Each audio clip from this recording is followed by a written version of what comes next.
Un grand merci, professeur Giordani, pour cette faculté de synthétiser aussi l'histoire du monde infiniment grand et aussi de donner des constats qui sont aussi ouverts sur des questions à la fois scientifiques, comme vous l'avez dit, théologie et métaphysique. Alors maintenant, il est venu le moment de changer avec la salle, si vous avez des questions. Oui, on commence par c'est Hicham, d'abord. Voilà. Je vais passer à Ali. Il n'y a pas un micro. On va vous donner le micro.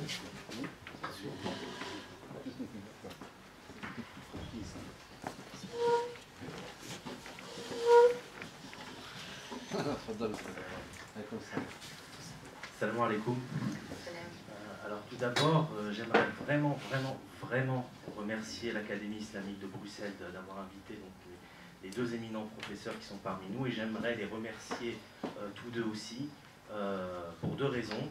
Première raison, c'est que pour des étudiants en sciences religieuses, il est extrêmement important d'avoir une culture scientifique qui soit suffisamment, je dirais, solide pour pouvoir penser ensuite les questions de la transcendance.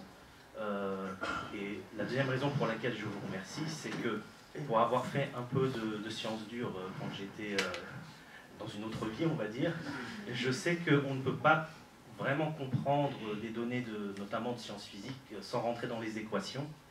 Et ça fait très mal à la tête, les équations. Et donc, quand des personnes se donnent la peine de vulgariser ces choses-là pour nous les rendre accessibles, à nous qui ne pouvons pas forcément résoudre les équations de Schrödinger ou d'Einstein, je demande vraiment à Dieu de vous accorder une grande récompense pour ça.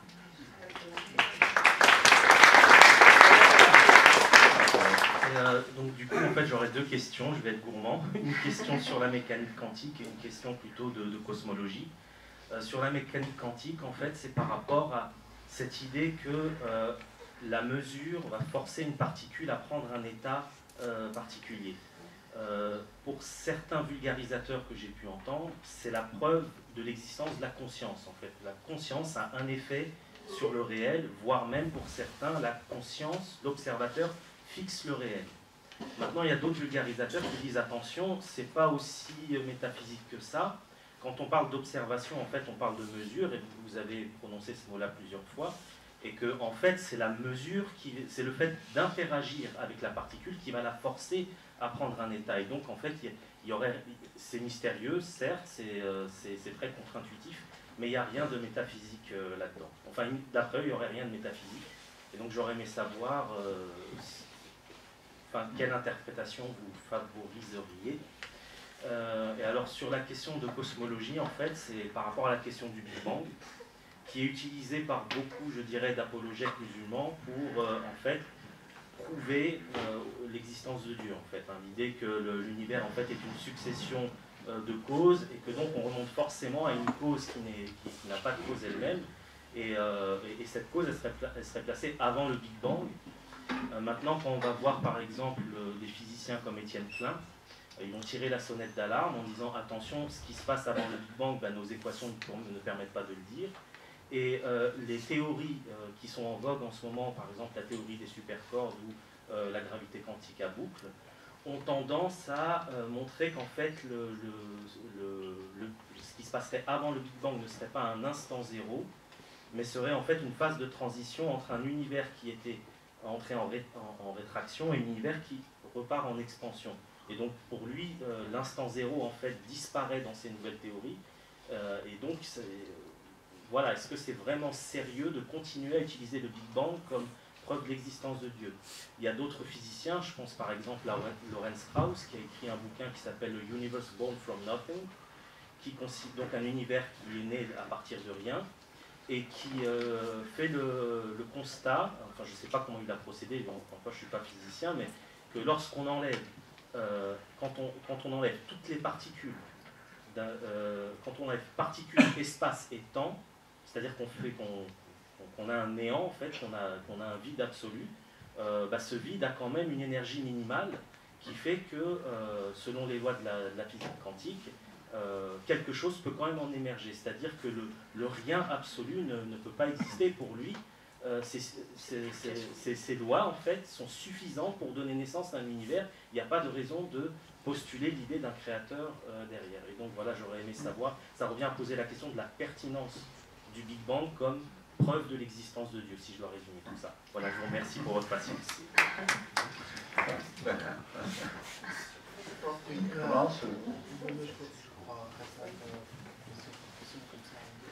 Donc je réponds. Donc en fait, alors pour les deux options, je dirais que je suis pas d'accord ni avec l'une ni avec l'autre totalement. Alors parmi les interprétations de la physique quantique, effectivement, il y avait cette idée d'introduire, de dire que l'observateur, on ne peut plus séparer l'objet et le sujet de l'étude.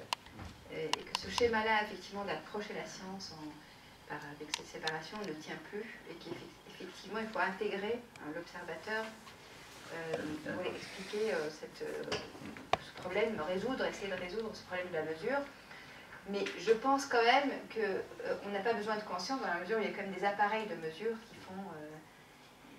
et puis qu'on va les voir, on peut les observer, prendre conscience, c'est-à-dire qu'on enregistre sur un ordinateur et puis on peut consulter ces résultats bien longtemps après et on a quand même le même constat. D'accord ?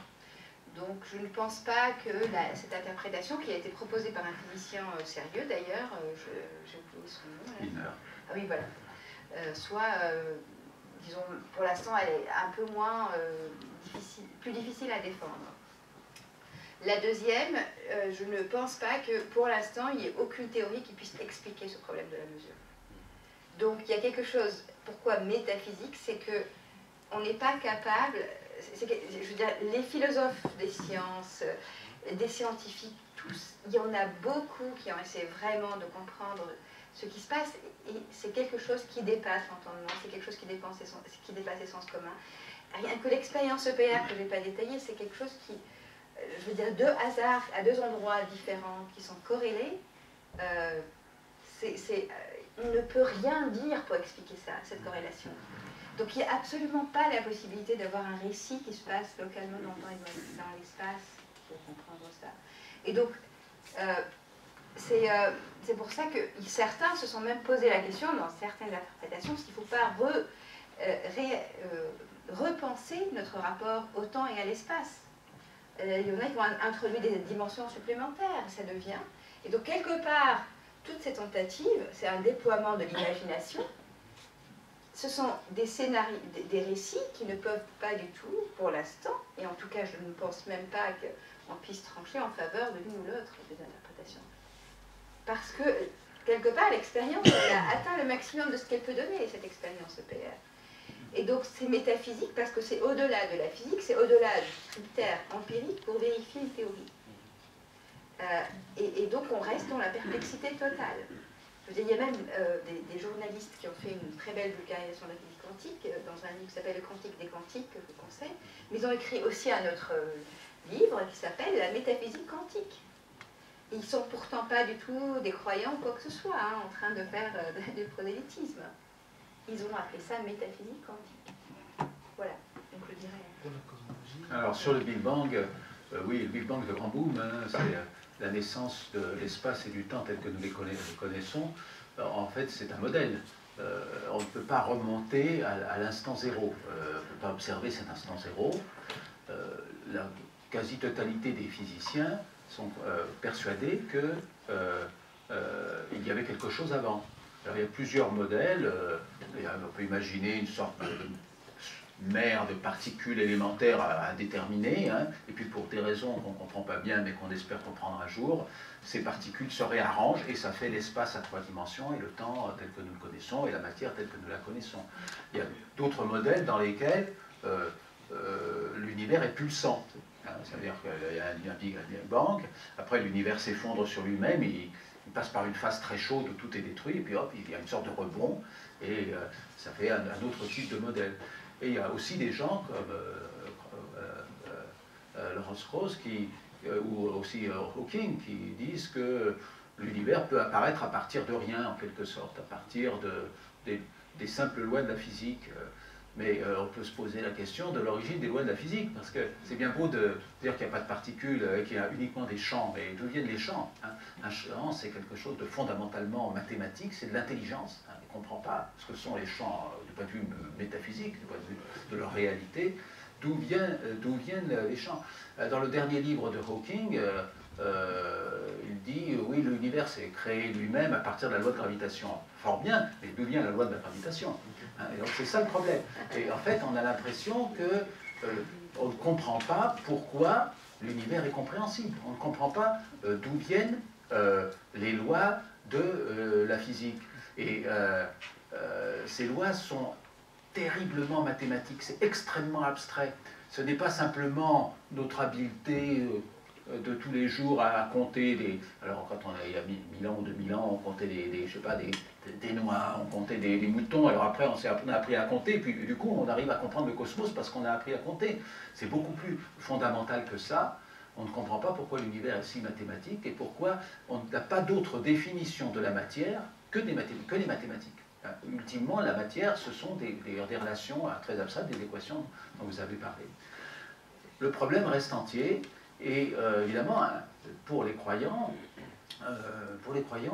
le monde est compréhensible parce qu'il résulte d'un plan, d'une volonté, d'un choix, du choix du Créateur, et le Créateur a mis en nous une partie de cette intelligence qu'il a mise aussi dans la création. Donc l'intelligence que Dieu a mise en nous retrouve l'intelligence que Dieu a mise dans la création, et on peut comprendre le monde au moins jusqu'à un certain point.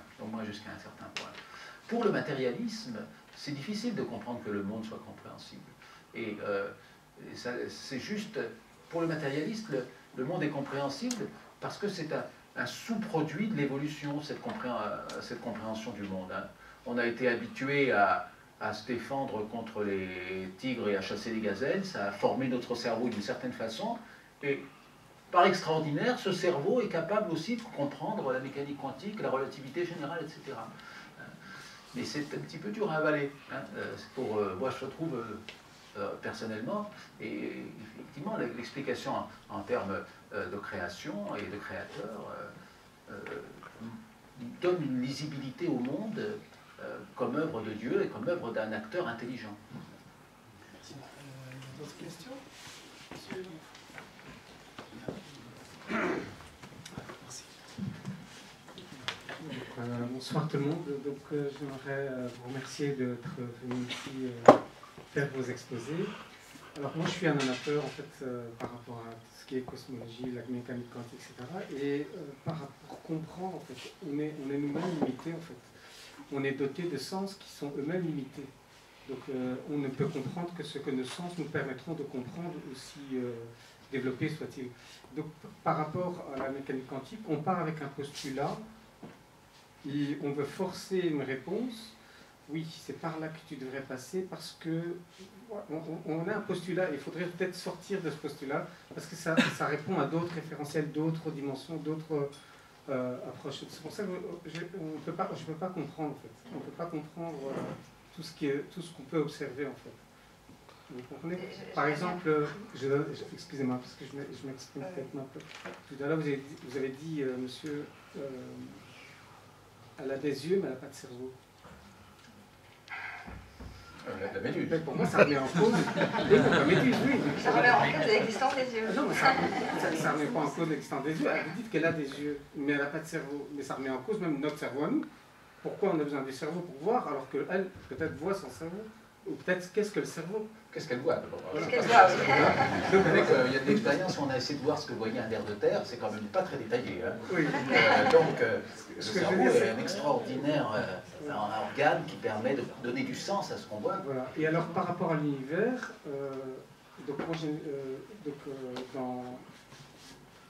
l'univers est en expansion. Oui. Donc, c'est un système qui est en expansion. Quel est cet espace qui lui permet de s'étendre?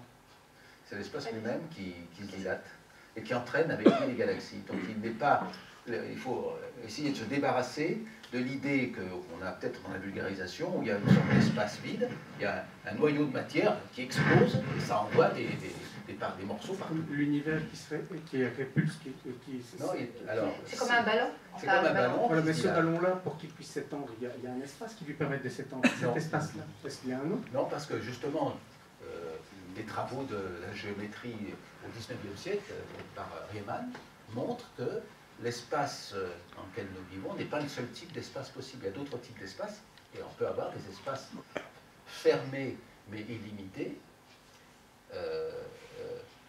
c'est-à-dire qui ont un volume fini, mais qui n'ont pas de limite, par exemple. On peut avoir des espaces infinis, il y a toutes sortes d'espaces possibles. Ça, ce sont les mathématiques qui nous le disent. Mais c'était des mathématiques totalement abstraites, jusqu'à ce qu'on se rende compte que ces mathématiques sont la solution des équations de la relativité générale. Je fais référence à un verset où Dieu, dans le Coran, s'exprime par rapport à la création, et nous l'élargissons constamment. Donc c'est sa création. Oui, oui, c'est l'espace, il y a l'espace, du nouvel espace qui apparaît continuellement. Et c'est rendu possible par les équations de la relativité générale. Alors, maintenant, d'où viennent les équations de la relativité générale?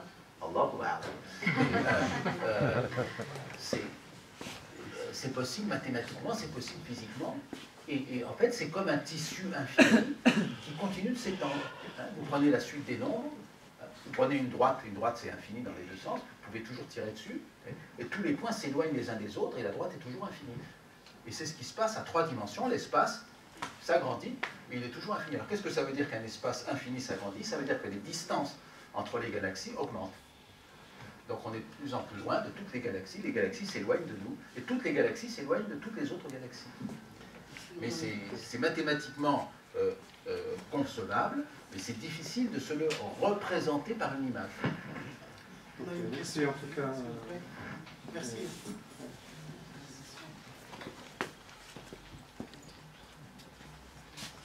Salam alaikum. Tout d'abord, permettez-moi de vous remercier pour cet excellent exposé, qui a un intérêt particulier à la science et à la mathématique. Je vais poser une question plutôt philosophique, et ça va rassembler pour voir un peu votre avis sur cette question. Par rapport aux mathématiques, ça rejoint un petit peu votre commentaire. Par rapport aux mathématiques et la dualité des mathématiques. Parle plus fort. Non, c'est toi. La question c'est par rapport à la dualité des mathématiques et de la création. Est-ce que, selon vous, les mathématiques est une production théorique de l'esprit humain, indépendamment de la création, et qu'on prend dans la création des phénomènes pour justifier ces théories mathématiques, ou plutôt les mathématiques existent, ils préexistent dans la nature, et l'homme découvre petit à petit ces mathématiques. Et si cette deuxième option se confirme, est-ce que ça ne rejoint pas à ce que, dans votre commentaire, quand vous expliquez que nous cherchons cette fameuse loi qui gouverne? Oui, c'est une excellente question, c'est un problème qui n'a pas de solution. Hein. Il y a deux écoles, il y a l'école dite platonicienne, il y a des grands mathématiciens qui sont des platoniciens, encore actuellement. Dans cette école, les mathématiciens sont comme les physiciens, ils découvrent des réalités intellectuelles qui préexistent. Hein. Les théorèmes de mathématiques préexistent aux mathématiciens. Les mathématiciens sont des découvreurs. Et puis il y a une autre école qui est l'école constructiviste. Hein. Après Hilbert et d'autres, c'est l'école qui consiste à dire que les mathématiques sont une construction de l'esprit humain. Hein. C'est une construction basée sur la logique essentiellement.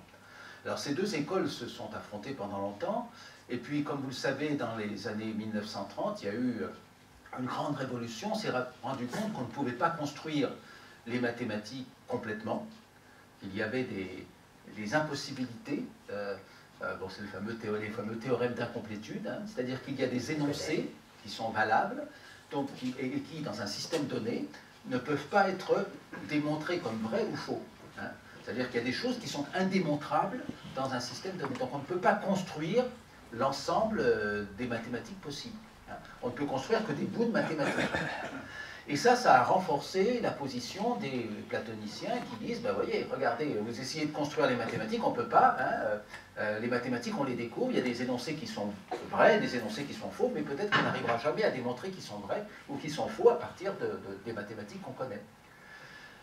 Voilà, alors ça n'a pas de solution, évidemment. C'est très curieux, il y a évidemment cette idée que les mathématiques sont dans notre tête, hein, mais les mathématiques semblent aussi le tissu même du cosmos, et nous-mêmes, notre corps et notre cerveau, nous sommes issus du cosmos. Donc il y a une sorte de triangle là entre l'être humain, les mathématiques et le cosmos, et on ne sait pas qu'est-ce qui est venu le premier finalement hein, de tout ça. Pourquoi les mathématiques qui sont dans le cerveau de l'être humain sont le tissu même du cosmos qui a donné naissance à l'être humain. Donc il y a quelque chose de très mystérieux. Et on n'a pas de solution. Sinon, je prends un exemple concret. Hein. Donc, est-ce que je peux alors affirmer, puisque je suis croyant, la nature, elle est parfaite, le système est parfait. Est-ce que je crois en une fonction première? Je sais pas si, donc, pour l'audience, donc les nombres premiers, donc un nombre qui se divise par 1 ou par lui-même, on recherche actuellement, vous corrigez si c'est pas correct, actuellement on cherche encore la fonction première. Aujourd'hui, par la croyance, on peut dire qu'elle existe, mais on ne la connaît pas. Peut-être, mais je pense qu'on n'a pas la garantie, par nos textes sacrés, qu'on soit juif, chrétien ou musulman, d'être capable de comprendre l'œuvre du Créateur. Je pense qu'on n'a pas la promesse de ça.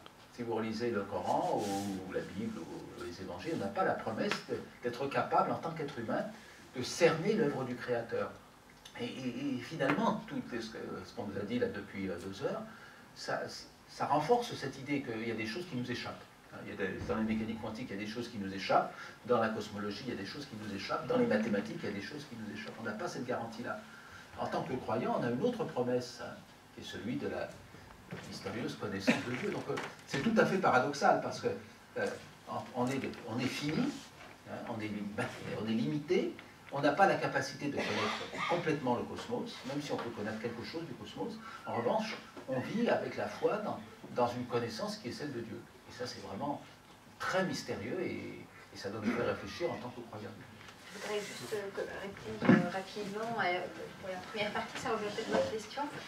Par rapport aux mathématiques, alors effectivement, il faut insister sur le rôle des mathématiques dans toutes les prédictions de la physique quantique. Il n'y a pas d'entité réelle, il n'y a vraiment que des entités mathématiques. Les atomes, ce sont des entités mathématiques. On ne peut pas les définir autrement. On ne sait pas quelle est leur nature à part ça. Donc ce sont des outils de calcul probabilistique qui marchent très bien. Effectivement, on peut être surpris. Pourquoi ça fonctionne très bien.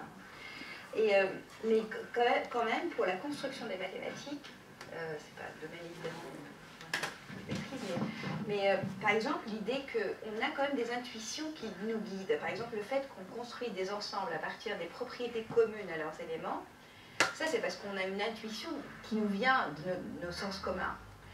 Et ça nous mène à des paradoxes en mathématiques aussi. D'accord? Parce qu'on va construire des ensembles d'ensembles. Bon, il y a plein de paradoxes.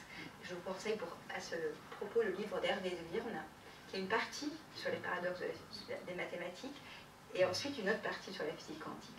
Et en fait, elle nous déroute aussi en physique quantique parce qu'on cherche à déterminer des propriétés.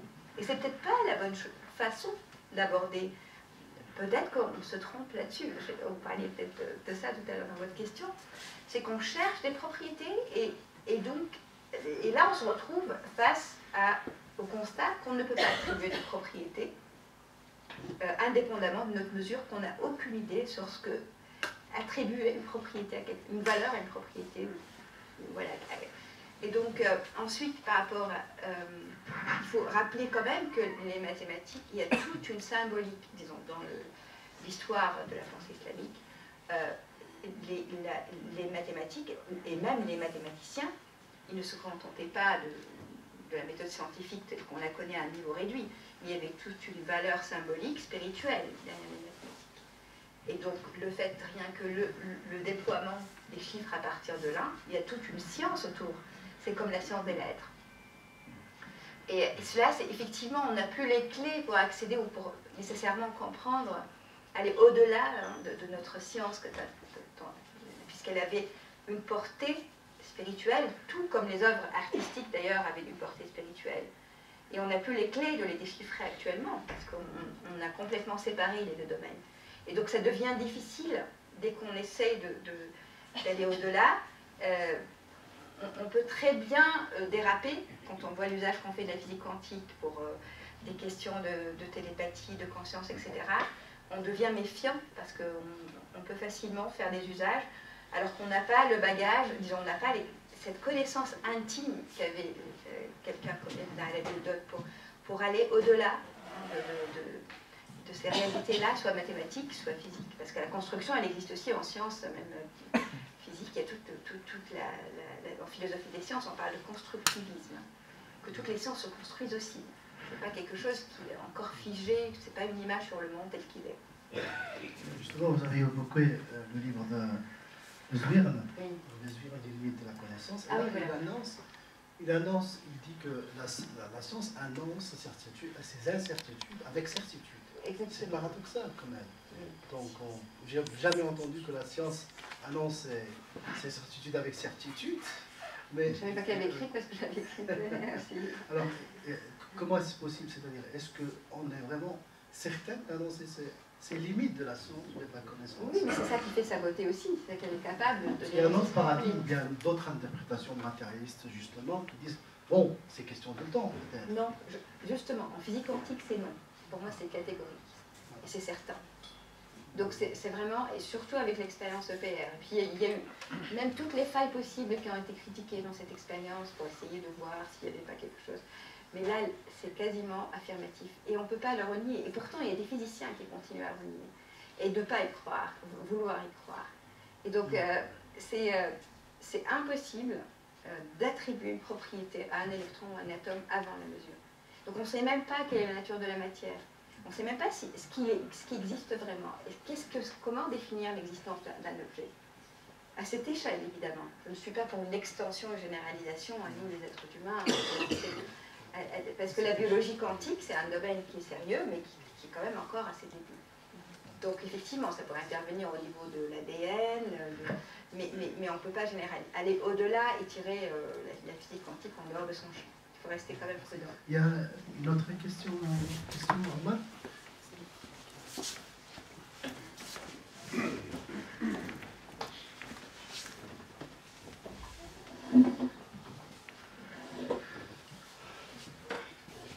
Bonsoir. Tout d'abord, je vous remercie de vos exposés, ils étaient très, très éclairants. En fait, vous avez parlé un peu du passé et du présent. J'aurais bien aimé que vous parliez un peu de futur, dans le sens, parce que pour l'instant, on voit que la physique actuelle est dominée par la physique des particules. Il y a énormément de budgets qui sont mobilisés, hein. CERN est pas mal. Et donc, après l'exposé de Mme Safi, on découvre que le monde microscopique est imprévisible et probabiliste. Bien sûr, il y a des applications, on lit parfois les ordinateurs quantiques. Alors, je me dis, est-ce que la physique du futur, ça sera toujours dominé par la physique des particules? Est-ce qu'on est arrivé à saturation? Parce que plus on cherche dans le plus petit, plus on ne sait pas maîtriser.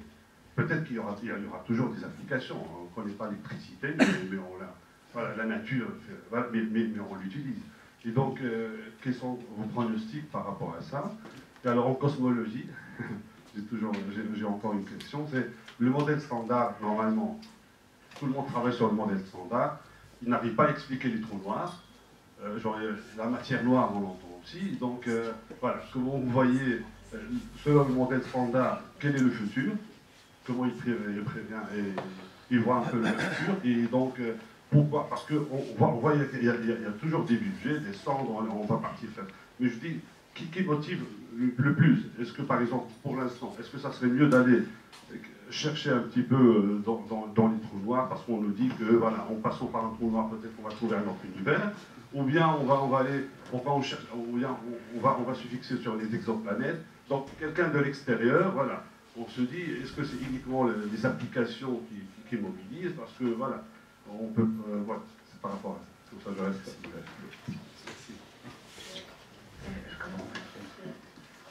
Oui, alors pour la première partie, c'est vrai qu'on n'est pas... Je ne suis pas vraiment déterministe. Je n'aime pas prédire le futur. Voilà. Non, mais je comprends. Oui, non, je comprends tout à fait. Non, c'était juste une anecdote. Oui, bien sûr. Donc, juste par rapport aux ordinateurs quantiques, alors des collègues qui travaillent là-dessus, ça mobilise encore beaucoup de chercheurs et ça permet aussi d'avoir des financements colossaux parce que c'est prometteur, mais je suis un peu perplexe par rapport à ça parce qu'il y a quand même le problème. Alors, rapidement, les ordinateurs quantiques, effectivement, ils exploitent ce principe de superposition dont je vous ai parlé, qui finalement, effectivement, ne permet pas de faire des prédictions, mais qui peut être exploité pour augmenter la puissance, le temps disons, réduire le temps de calcul d'une façon considérable. Mais il y a quand même le fameux problème qu'on appelle de décohérence, c'est-à-dire le fait que quand on a un système quantique, une particule ou un système, un qubit, c'est les quantum bits, qui interagit avec beaucoup de degrés de liberté, il perd la cohérence quantique. Et c'est pour ça que nous, on n'est pas quantique quelque part. À partir du moment où on a beaucoup de molécules qui interagissent avec ce qu'on appelle l'environnement, etc., et ben on perd ces propriétés, ce comportement intrigant. Donc ça reste... il m'arrive de voir des collègues dire dans leur exposé qu'ils n'y croient pas du tout. Donc mais ça a motivé des recherches, donc c'est intéressant. Et puis, il paraît qu'il y aurait un petit ordinateur quantique réalisé aux États-Unis. C'est une boîte noire. Alors, je crois que c'est à cause du principe de secret industriel qu'on ne peut pas dévoiler ce qu'il y a à l'intérieur. Donc, personne n'est capable vraiment de dire s'il est quantique ou pas. Alors, ensuite, il y a quand même une révolution quantique qui a eu lieu, qui est celle de la communication quantique, mais pas seulement les moyens de communication standards. C'est grâce à la cryptographie quantique et la téléportation. Et je vous ai parlé de Nicolas Gisin à Genève. En fait, il est capable à la fois de comprendre la théorie, de faire des expériences, comme celle de PR avec les photons. Mais en même temps, il a monté une boîte, en fait, l'application pour proposer la cryptographie et la téléportation. Il a utilisé les câbles de Suisse Télécom pour vraiment utiliser la cryptographie. Il a été, je crois, sollicité une fois par disons, pour transmettre d'une façon sûre. Parce en fait, ce qui est intéressant, c'est ce qu'il dit d'ailleurs, c'est que je vous ai dit par exemple que la physique quantique, elle a une approche apophatique du réel. Hein, c'est-à-dire, elle dit ce qui n'est pas. Donc il y a une sorte de frustration. Sauf que, quelque part, cette révolution, elle utilise justement ce caractère apophatique pour les exploiter pour les applications. Et par exemple, en cryptographie quantique, le fait qu'on ne puisse pas intercepter en fait, le message, c'est grâce à la physique quantique. Parce que le fait qu'on fasse la mesure, c'est une action, donc on peut détecter facilement s'il y a quelqu'un qui a intercepté le message, entre autres. Donc en fait, donc là, c'est quelque chose qui est vraiment... c'est un domaine très important. D'ailleurs, à Harvard, il paraît que les étudiants en informatique se ruent sur les cours de physique quantique pour ça. En France, on reste un petit peu encore... bon, à Grenoble, ça commence un petit peu avec Minatec. Après, pour la physique des particules, je suis d'accord que comparé à ce domaine, donc soit mon domaine à moi, parce que ce sont des systèmes de taille nanométrique, soit Nicolas Gisin, là, il y a de l'argent. Il y a effectivement un investissement colossal des gouvernements. Et je ne pense pas que l'enjeu soit vraiment des applications directes. Je ne sais pas si Bruno, ce que tu en penses. C'est vraiment... Il y a quand même aussi des obstacles dans la physique des particules. C'est-à-dire qu'on est aussi face à des difficultés qui sont très... Il faut rappeler quand même que le modèle standard ne décrit que, on peut dire vaguement, 4% de ce qui existe dans l'univers, dans notre univers visible, accessible. Donc ça reste un modèle quand même avec ses propres limites, avec ses propres aussi paradoxes. Et évidemment, c'est un pari que font les gouvernements quand ils investissent tant d'argent. Je ne suis pas profondément convaincue, vu les moyens qui sont utilisés. Hein, c'est un dilemme. Donc, je ne sais pas si je réponds à votre question.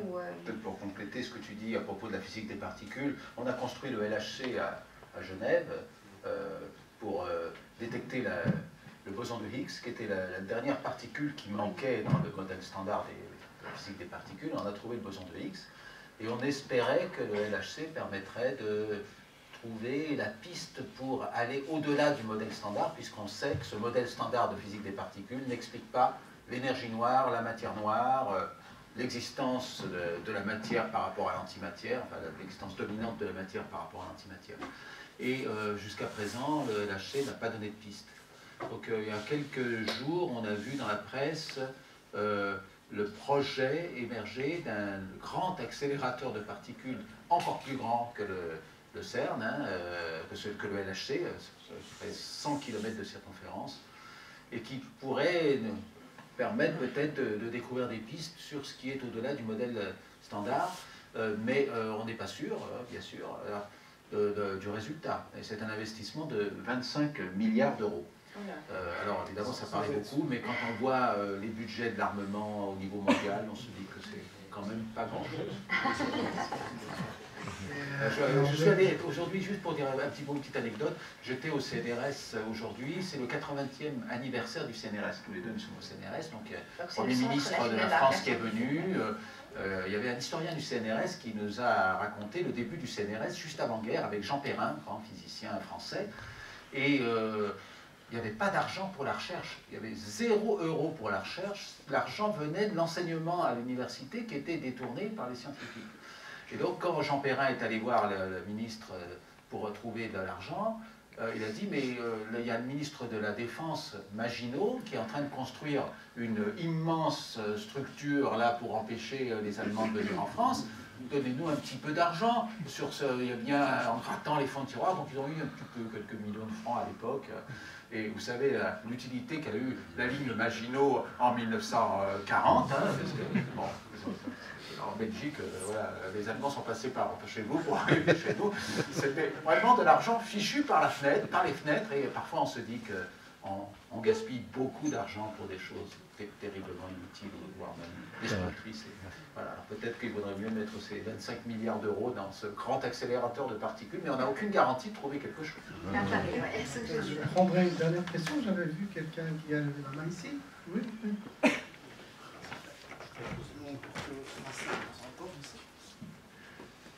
Bonjour. En fait, ma question c'était que penser un peu du concordisme Bonne question. Du concordisme. Ah. Bon, alors je vais peut-être commencer. On commence et termine alors. Oui, alors le concordisme. Donc en fait, alors, Expliquez c'est quoi le concordisme. ah oui, d'abord, oui, en fait, il y a énormément d'activités maintenant dans les pays musulmans, en tout cas même menées par des scientifiques de confession musulmane, pour essayer de comparer les résultats scientifiques modernes au Coran. Et en fait, alors, je vais commencer par un aspect positif, c'est que ça montre quand même qu'il y a encore un intérêt vif pour les sciences, c'est-à-dire que c'est pas, malgré la régression dans le pays, il y a quand même une certaine confiance dans les sciences et intérêt pour les sciences, même si la culture manque encore, la culture scientifique n'est pas du tout suffisante, mais comme tous les aspects de la culture, hein, je pense. Mais le problème, c'est quoi? C'est que dans l'intention qu'on a derrière, alors il y a d'abord un problème de démarche, c'est-à-dire que souvent c'est vraiment tiré par les cheveux, à part pour certains cas. Quand on commence à calculer la vitesse de la lumière et à comparer, à dire les anges sont faits de lumière et que bon, le verset dit quelle est la durée qu'ils prennent pour descendre sur Terre, là ça devient vraiment tordu. Dans certains cas, effectivement, on peut se demander, oui, il y a quelque chose qui résonne avec. Mais la méthode, l'intention, voilà, ce qui me gêne dans l'intention, c'est que la science, elle devient le juge suprême du texte coranique. C'est-à-dire qu'on a une confiance tellement absolue dans la science, on n'est pas conscient de tous les problèmes auxquels fait la science. C'est elle-même qui énonce ses propres limites. Et on n'est pas conscient de ces limites-là, et du coup, on lui fait une confiance quasiment aveugle pour devenir le juge de véracité du texte coranique.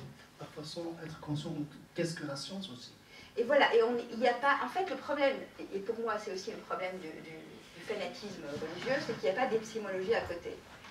Pour la théorie de la connaissance, c'est-à-dire savoir quels sont les critères de vérité. Al-Razali, Avicenne, tous ces érudits, ils se posaient la question du statut de leur vérité.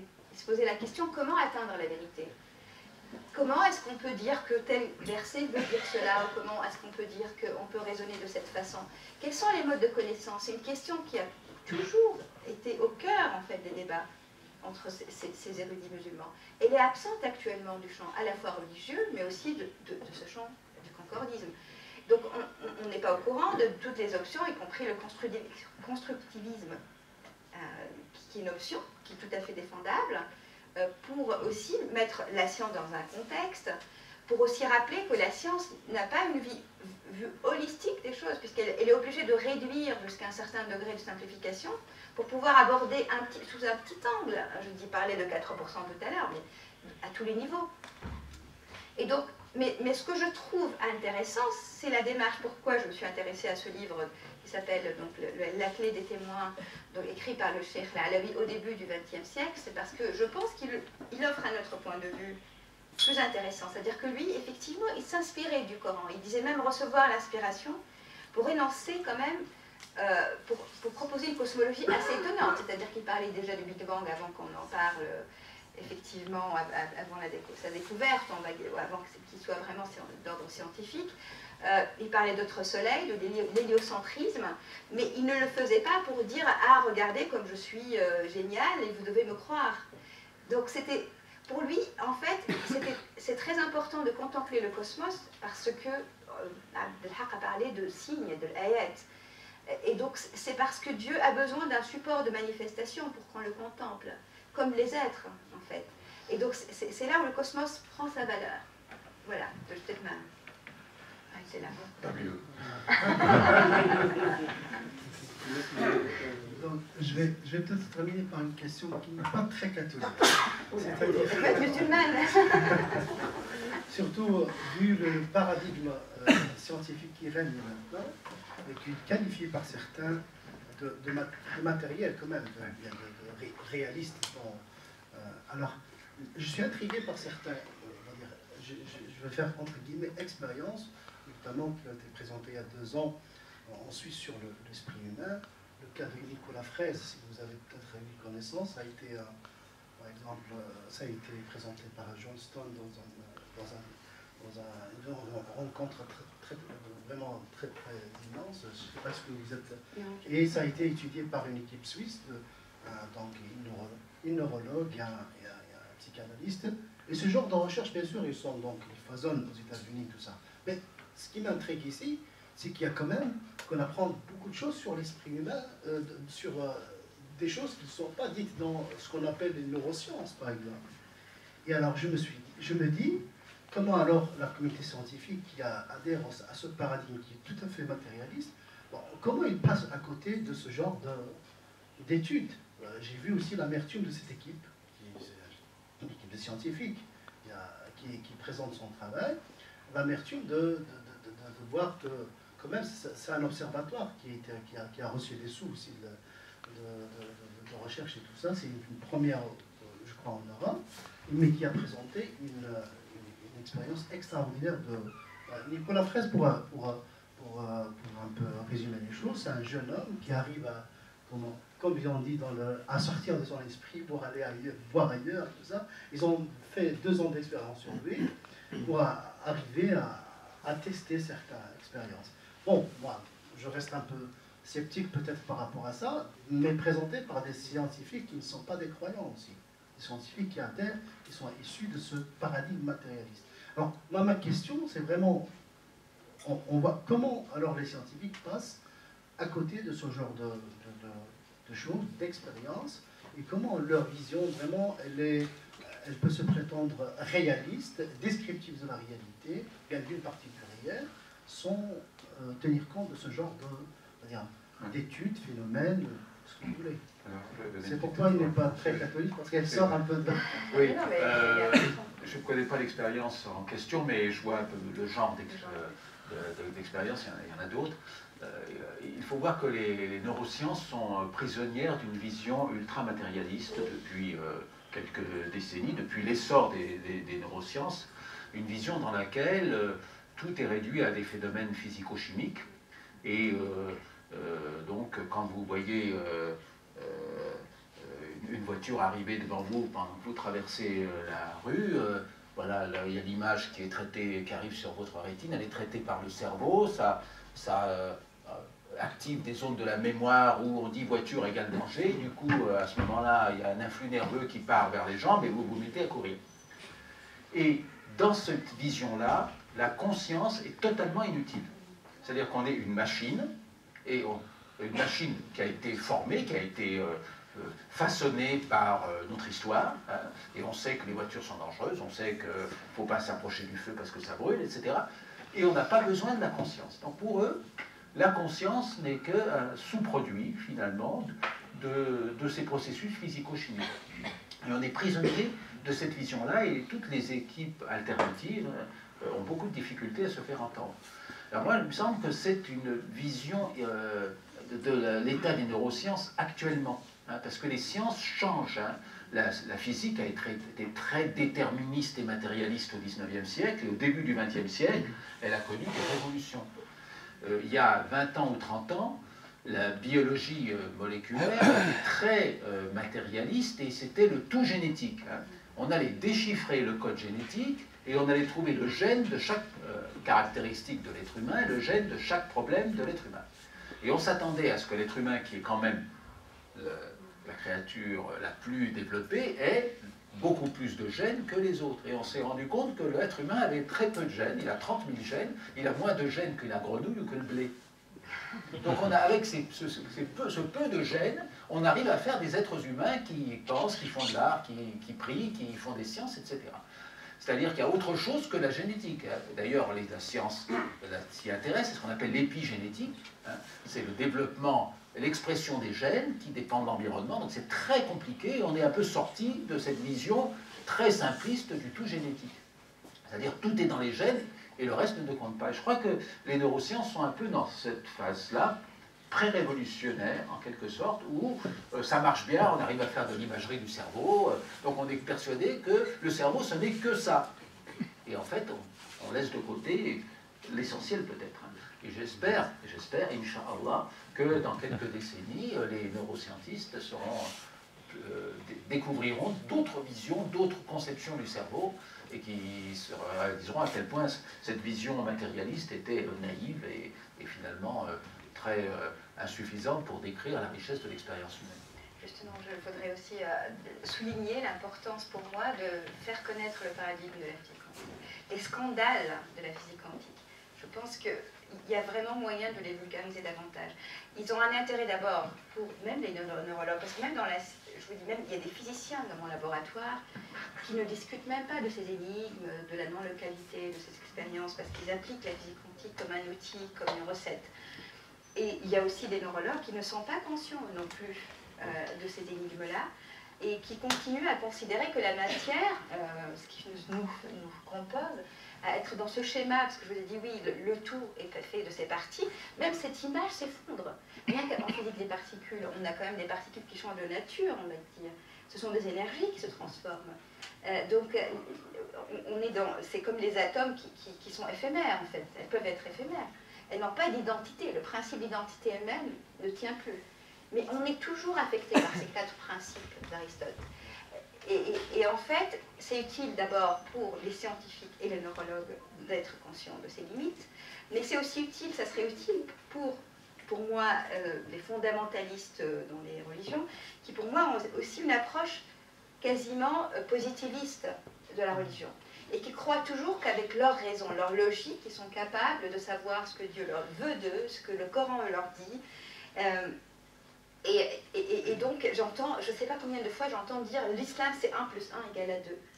Mais non, pour moi 1 plus 1 égale à 1. Il y a une unité. Donc c'est vraiment... donc il y a un problème, là aussi, d'être conscient des limites. Et c'est pour ça que l'épistémologie est très importante aussi. Hein, d'avoir vraiment, d'être accompagné par la connaissance de la connaissance. Voilà, on arrive au terme de cette... je vais la qualifier de magnifique rencontre. Je voudrais tout d'abord remercier les 2 conférenciers pour avoir accepté notre invitation et pour leur exposé très riche et très intéressant et clair. Et je voudrais vous remercier vous aussi pour votre présence un samedi soir à Bruxelles. Voyage dans le temps. J'ai déjà voyagé dans le temps. Voilà.